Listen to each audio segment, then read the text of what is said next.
बह रहा है। अरे थोड़ा सा बहने दीजिए ऐसा जी काका। स्वराज का खून मुगलों की इस मिट्टी को पवित्र कर रहा है। शाबाश। सारी संपत्ति मोहर बंद करके रायगढ़ रवाना कर दो संता। ठीक है बाबा, लेकिन ये इतना खजाना ले जाना तो बहुत कठिन है। भूख खजाने की नहीं, शत्रु को हराने की है संता जी। औरंगजेब को बुरहानपुर पूरा लूटा पुटा मिलना चाहिए। ठीक है।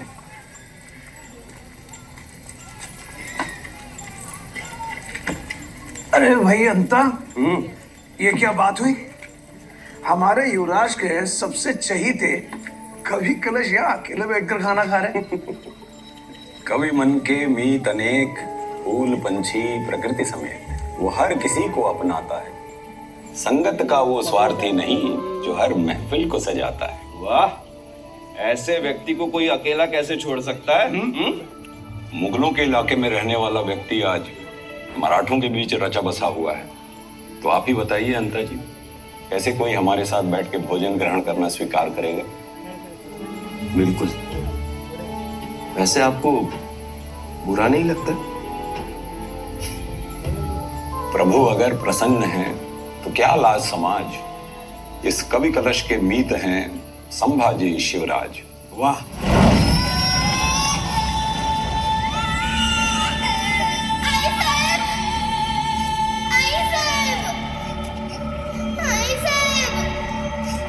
जी शंभू।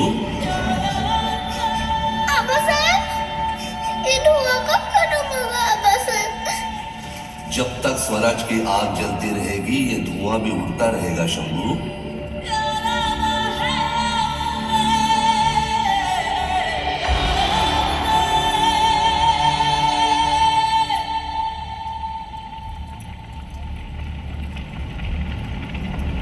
युवराज,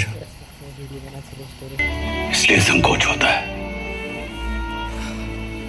और हमें आपसे आई साहब और आबा साहब दोनों के आशीर्वाद की शक्ति मिलती है। सामने 1000 शत्रु क्यों ना हो, हम जानते हैं आपकी आंखें केवल हमारी रक्षा करती हैं। हम इतने भी बड़े नहीं हैं शंभू। हम तो सिर्फ इतना जानते हैं कि हमारे रक्त की प्रत्येक बूंद आपको समर्पित है।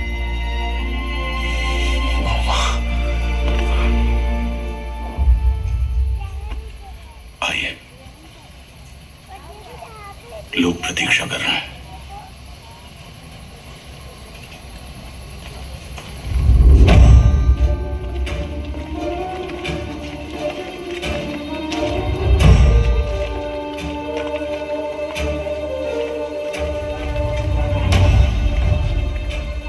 ये केवल एक जीत नहीं, एक धाड़ है जो औरंग के कानों में गूंजेगी और चीख चीख कर कहेगी कि छत्रपति शिवाजी महाराज आज भी जिंदा है। मराठों का अंत नहीं, मुगलों के विनाश की शुरुआत है। इस लड़ाई में हम हर धर्म का सम्मान करते हुए आगे बढ़ेंगे, क्योंकि यह युद्ध किसी एक धर्म के विरुद्ध नहीं है। ये संग्राम एक स्वराज बनाने का प्रयत्न है, जहां हर धर्म का मनुष्य बिना लड़े जी सके। इस धरती का हर इंसान राजा की तरह चले, और औरंग और उसके जैसा कोई भी शैतान यदि छत्रपति शिवाजी महाराज के स्वराज के विरुद्ध कदम उठाएगा तो मां जगदम्ब की सौगंध ज्वालामुखी की तरह फटेंगे और भस्म कर देंगे उसे। हमें हराने वाली हर कोशिश को मारेंगे, हर षड्यंत्र को तोड़ेंगे, आबा साहेब का सपना पूरा करके ही छोड़ेंगे। जय भवानी!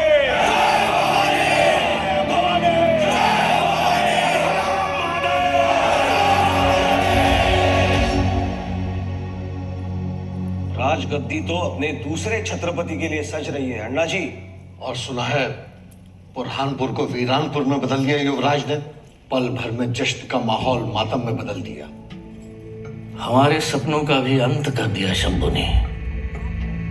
हमारी पिछली गलतियों को क्षमा करके हमें दोबारा अवसर दे तो दिया, पर किस लिए? घुट घुट के मरने के लिए या घुट घुट कर जीने के लिए? हमारा ये जीवन दान व्यर्थ हो जाएगा अगर हम राम राजे को छत्रपति के गद्दी पे बिठा न पाए तो।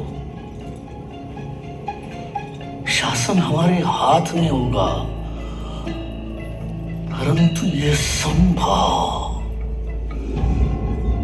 इसके छत्रपति बनने के बाद हमारा होना न होना एक समान है।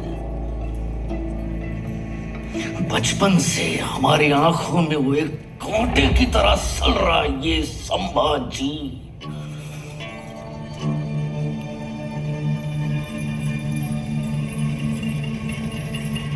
इतना सा था, आगरा में औरंगजेब की गिरफ्त से फरार होकर बड़े महाराज और युवराज दरबदर भटक रहे थे। मुगल सैनिकों को यह आदेश दिया गया था कि किसी भी भेष में कोई भी बाप बेटा यदि नजर आए तो उन्हें तुरंत कैद कर लिया जाए। एक दूसरे की सुरक्षा के लिए दोनों अलग अलग दिशाओं में हो लिए, लेकिन कहीं युवराज अकेले ना पकड़े जाएं, तो महाराज ने उनका झूठा अंतिम संस्कार तक कर दिया।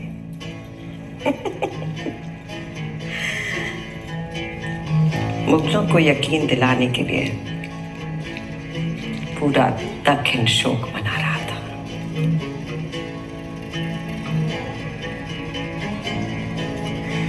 तो जिसके भाग्य में छुपना, भागना,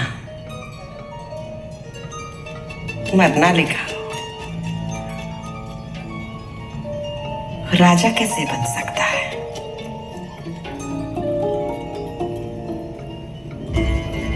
राज्याभिषेक किसी का भी हो, राज्य तो हमारे राम राज्य ही है।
ये क्या?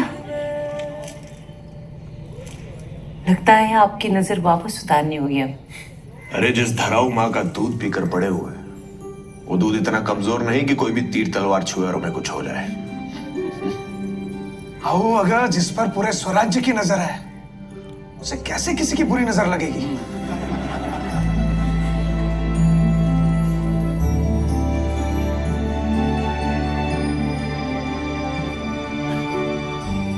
श्री सखी, एक बात पूछूं? वैसे जब राजा महाराजा युद्ध से लौटते हैं, तब रानी साहिबा प्रेम और चिंता जताने उन्हें नाराजगी दिखाती है, और एक हम जो बस मुस्कुराए जा रहे हैं।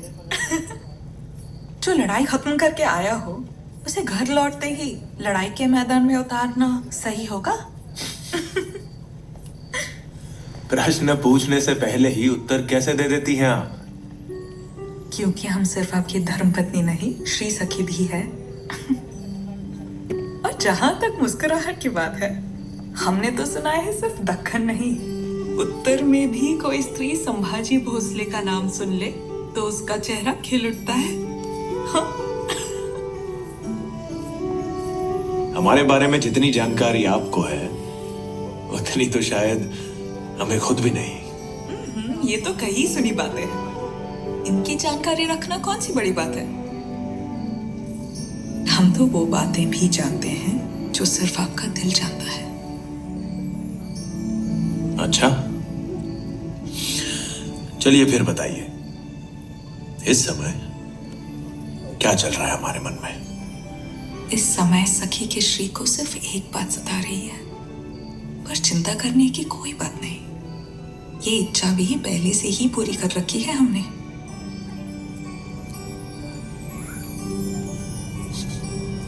क्या? अपने सपनों को सच होता देख रहे हैं।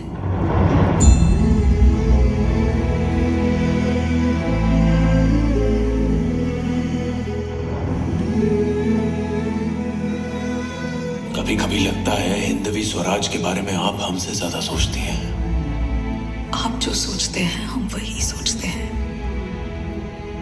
क्योंकि सखी इस महल में नहीं,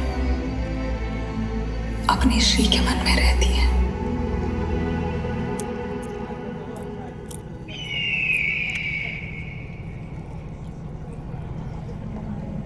जहां आलमगीर की इजाजत के बिना हवा भी अपना रुख नहीं बदलती थी, वहां की किस्मत बदल गई है। मिट्टी के अलावा मराठों ने कुछ नहीं छोड़ा बुरहानपुर में।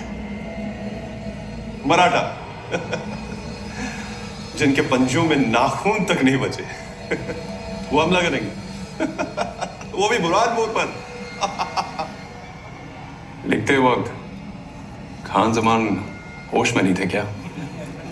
दक्कन से फिर एक तूफान उठ के आया है आलमगीर, जिसका नाम है संभाजी भोसले।